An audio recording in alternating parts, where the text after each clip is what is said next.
जय हिंद बच्चों। आज मैं आपको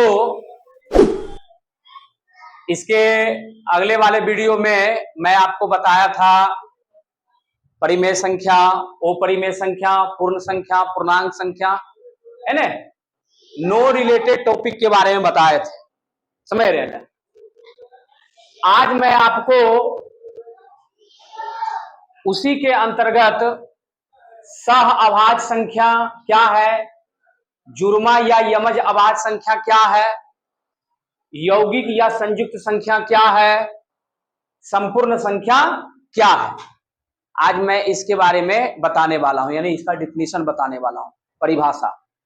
देखिए, आपका पहला टॉपिक है सह अभाज्य संख्या। ध्यान से देखिएगा, है ना। इसको इंग्लिश में हम पढ़ते हैं को प्राइम नंबर। क्या पढ़ते हैं? को प्राइम नंबर।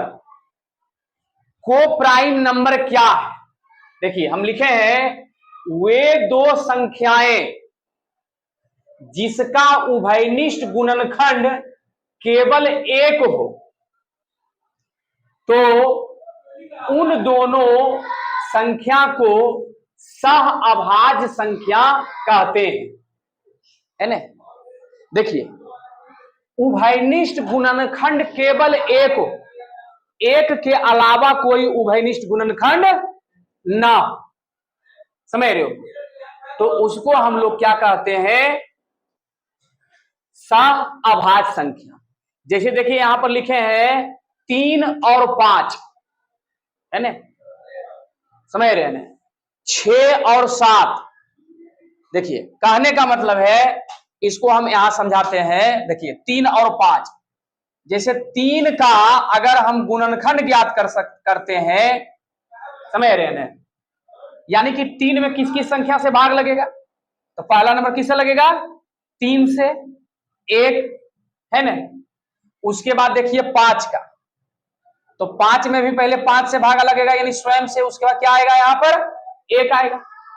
अर्थात देखिए, 3 का गुणनखंड हो गया 1 गुना 3 और 5 का गुणनखंड हो गया 1 गुना 5।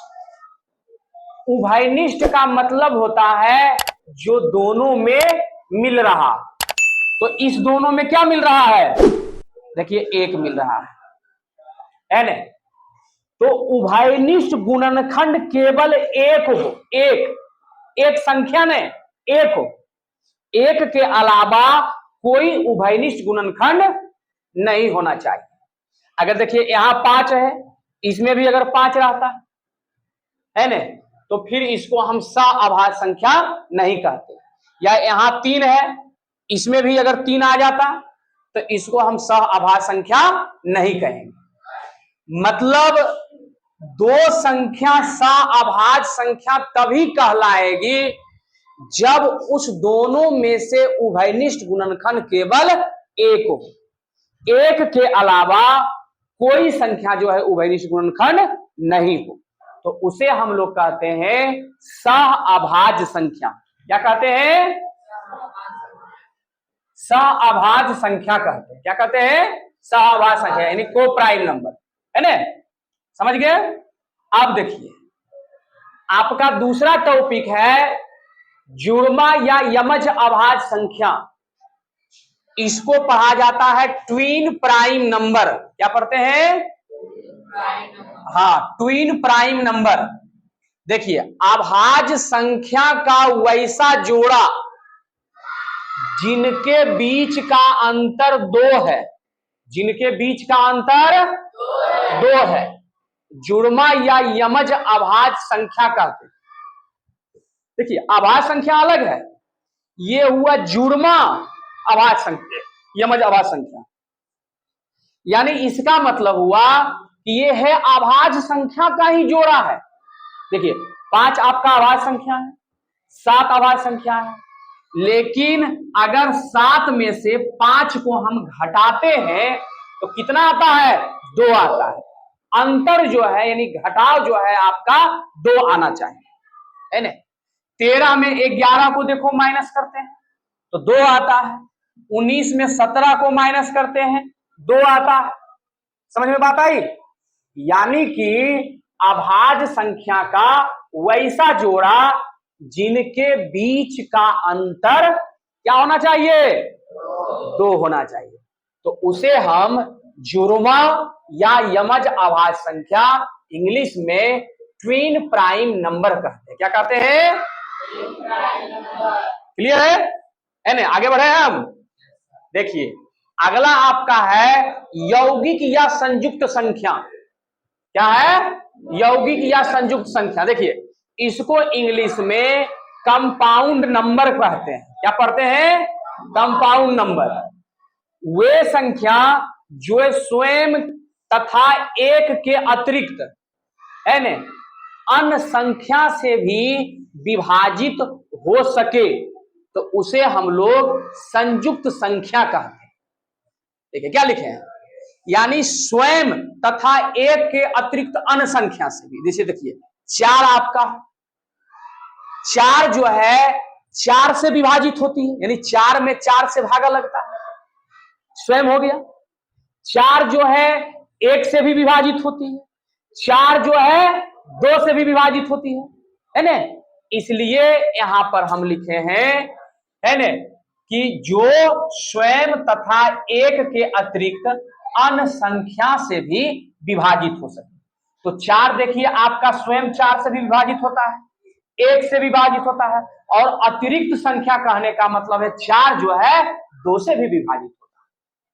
बात समझ में आई? समझ गए सब बात को? है ना। यानी कि यौगिक है ना या इसको संयुक्त संख्या कहते हैं, कंपाउंड नंबर है ना। अब देखिए लास्ट में जो है आपका है संपूर्ण संख्या। क्या है? संपूर्ण संख्या। संपूर्ण संख्या को इंग्लिश में कंप्लीट नंबर कहते हैं। क्या करते हैं? Complete number. हाँ, कंप्लीट नंबर कहते हैं। यानी वह संख्या जिसके सभी अपवर्तकों यानी गुणनखंड जिसको बोलते हो का योग संख्या से दुगनी हो तो उसे संपूर्ण संख्या कहते हैं। इसको कंप्लीट नंबर पढ़ा जाता है। क्या पढ़ते हैं? Complete number. जैसे देखिए अब यहां पर 6 और 28 देखिए संपूर्ण संख्या। कैसे संपूर्ण संख्या ये हम दिखाते हैं। अब देखिए 6 का है न अपवर्तक क्या होगा, यानी कि 6 में किसकी संख्या से भाग लगेगा? 1 से लगेगा, 6 में 2 से भी लगेगा, 6 में 3 से भी लगेगा, 6 में 6 से भी लगेगा। ध्यान से देखिए। अब हम इसका देखिए योग कर लेते हैं। देखिए तो क्या हो जाता है? 1 प्लस 2 प्लस 3 प्लस 6 तो क्या हो जाता है? देखिए ध्यान से। 6 3 9, 9 2 11, 11 1 12। देखिए दी गई संख्या से दुगना है ना, दी गई संख्या से दुगना है। इसलिए लिखे हैं वह संख्या जिसके सभी अपवर्तकों का योग, यानी इस 6 का अपवर्तक 1 2 3 6 था, इसका योग किए हैं है ना, योग संख्या से दुगनी हो, यानी कि 6 से दुगना है 12 है ना। तो इसको हम क्या कहेंगे? संपूर्ण संख्या। क्या कहेंगे? संपूर्ण संख्या। इसी प्रकार से आप 28 का भी चेक कर सकते हैं है ना। 28 का जो है अपवर्तक क्या क्या हो जाएगा? 1 हो जाएगा, 2 हो जाएगा है ना, फिर 3 नहीं, फिर क्या हो जाएगा? 4 हो जाएगा, फिर 7 हो जाएगा, फिर आपका 14 हो जाएगा, फिर 28 हो जाएगा। इन सभी का जब योग आप कीजिएगा ना तो 28 का दुगना यानी 56 हो जाएगा। बात आई समझ में है ना। यानी आज का टॉपिक क्या था?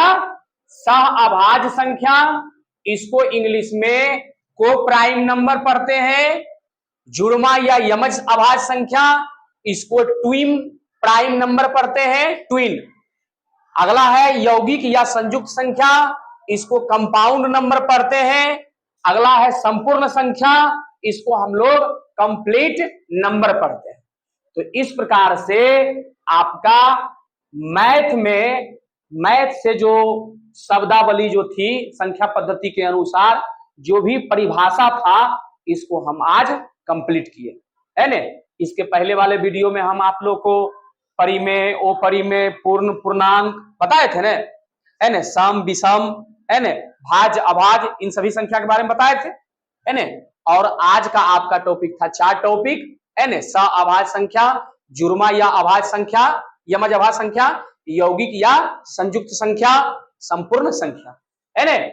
इन सभी को बढ़िया से आप लोग नोट करके इसको याद कर लीजिएगा, समझ रहे हैं।